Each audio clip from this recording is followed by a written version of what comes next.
Hi there, welcome to the latest episode of my 10-minute moan, and we're outside Ibrox Stadium again, the famous Glasgow Rangers home, and this is the second time I've been here, probably the last week, and this is just a follow-up video to the first one I done, which was about the statement Rangers originally put out, telling us about fans who shouldn't come to games anymore, etc. And since then there's been a further development.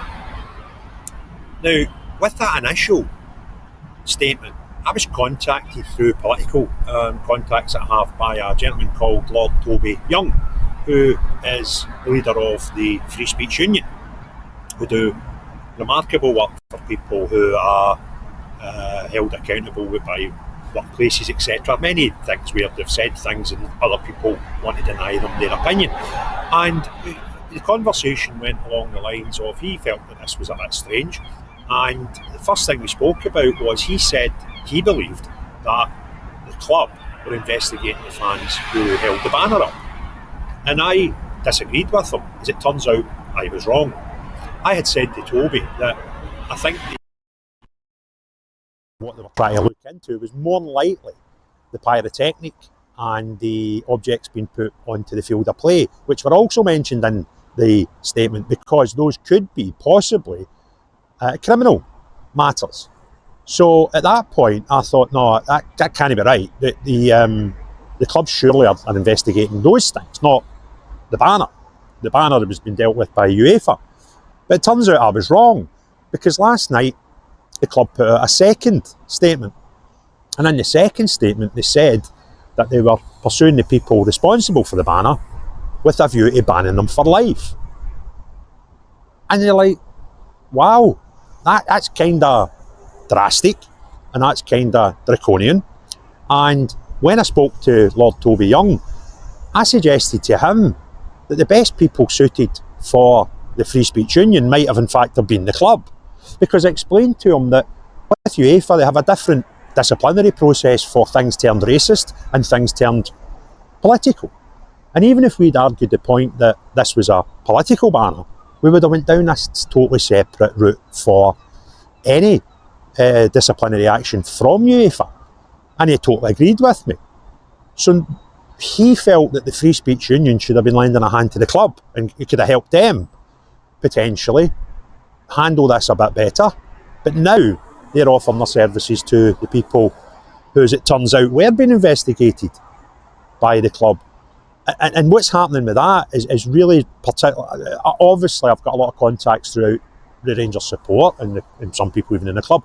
So I utilised those contacts to try and find out some more things about what was actually happening, and these people are being investigated. Now, they've already been investigated, oddly enough, by the police. But even with our draconian hate speech laws in Scotland available at the police if they wanted to take it further, the police apparently have come back to the club and said there's nothing illegal and there's nothing that we can do legally against those with that banner, so we can't do anything.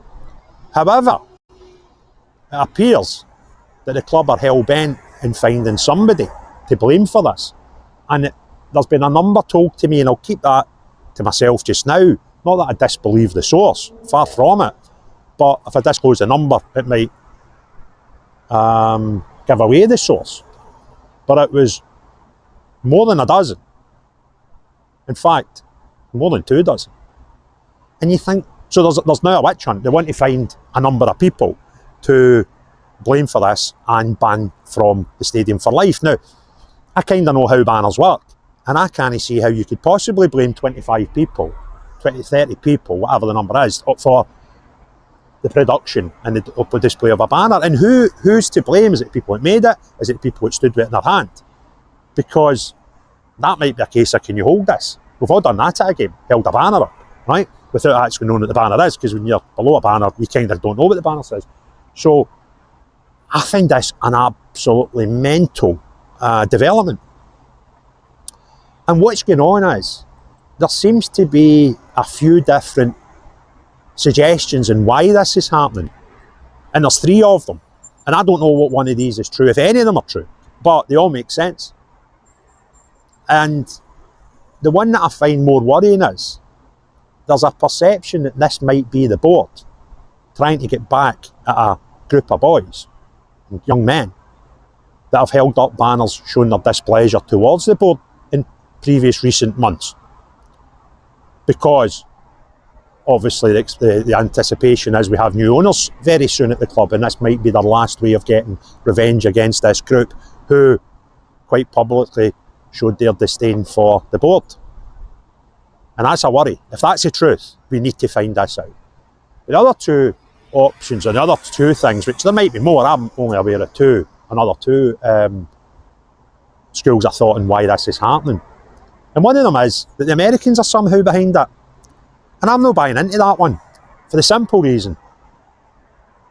The owners are connected, they're American, they're connected to the San Francisco 49ers, and from what I understand, they are Christians and Roman Catholics. So if all that's true, what we need to ignore, therefore, if that claim is true, that they're behind it, is that they somehow live in America, which has gone anti-woke, which that's not just even since the introduction of Trump as a president, that's before him. The whole country was turning away from woke. When you look at San Francisco itself, San Francisco has got a Pride March, which is £300,000 underfunded this year because they're losing so many sponsors. $300,000, I beg your pardon. And the third thing is, if these people are as staunch Christians as we're led to believe they are, then they might be anti-woke as well, as much as the rest of us. And the third thing that I've heard, which again, I don't know if it's true or not true, I'm just sharing other people's opinions here and trying to figure out where the truth is the Patrick Stewart is just attempting to make himself seem as this fantastic leader and the boss, with the hope of impressing the incoming leaders. But I don't know if that's true. I don't know if any of them are true.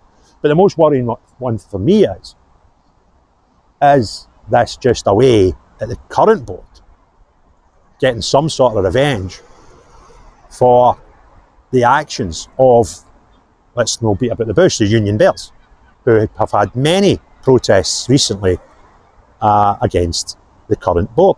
And if that is the truth, it'll break my heart, because it's just ridiculous. And the other thing you need to actually consider is, was it the Union Bears that held up the banner? Now, you could argue it was in their section, and you could argue that below the banner there was a Union Bears banner on display as well. But I believe that banner was up for the whole game. So the other banner might just have been put up behind it. Was it in their section? Of course it was. Is that section all Union Bears? Well, majority, but they're not all. I know through previous times with involvement with them, they would maybe have like 50 to 100 of their actual members when they were in this part of the standing in an area that would hold maybe 300 to 500 people. A lot of people would migrate. So I'm not trying to pass the buck here, but I have a certain amount of information to suggest that it might not be the Union Bears. It might be another group, and I ain't going to put that other group's name out there. Plenty of other people have done it, but it's not down to me to try and figure out where the blame for this is. That's evidently what Rangers want to do. But the fact that the police have told them that there's no criminality involved, yet the police are still determined, the club are still determined to do something about it. It just blows my mind. It actually blows my mind. So what I'm trying to do, and I believe nobody's been contacted yet with a point of finger and putting names in, but it's 3 o'clock in the afternoon, it might happen yet today. But as soon as we can find out who, if anybody, and I believe the number's going to be quite high, are potentially going to get flung out of this stadium for life, then please reach out to me, because there's help there for you from some very, very good people, particularly people with no even connection with the club, as in the Free Speech Union and their leader, Lord Toby Young. That's how big an issue this is, that it transcends, it goes past the realms of just this club and their fan base. And since I put the first video out, the amount of contact I've had from fans, non-Rangers fans, and from Celtic fans, Aberdeen fans, Hibs fans, Hearts fans, and folk that just haven't declared who they are, but they've told me they're no Rangers fans, that are saying that this is bonkers, this isn't right, and it's not where people want to be in society. So, just checking, yep, I'm about a 10-minute moan. I thought it would have been short, a lot shorter than this one, but that's where we are.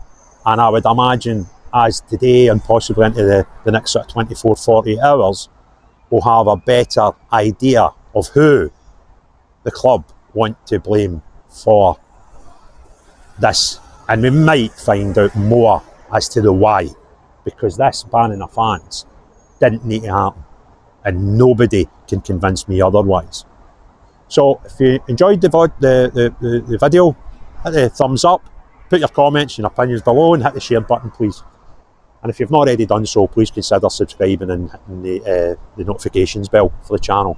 But most importantly of all, unless you're the type of people that seem determined to ruin potentially young men's lives, because even the accusation of this, if it doesn't go criminal, if you're going to get banned for life at a football club, somebody somewhere will get access to these names. And you could potentially not only ruin their life as a football fan, you could be ruining their futures. And these boys are probably, I say boys, they're men, early 20s, mid 20s, I would suggest. And the knock-on effect to this, which the club's going to do, which they don't need to do, there could be plenty other ways of resolving this. And from what I also understand is Patrick Stewart has got no wish whatsoever of even meeting people who were potentially involved in this, and that's frightening. But as long as you're not that person who's wanting to really destroy people's football life and potentially their futures as young adults, then know you. But everyone else, have a great day. Cheerio, bye now.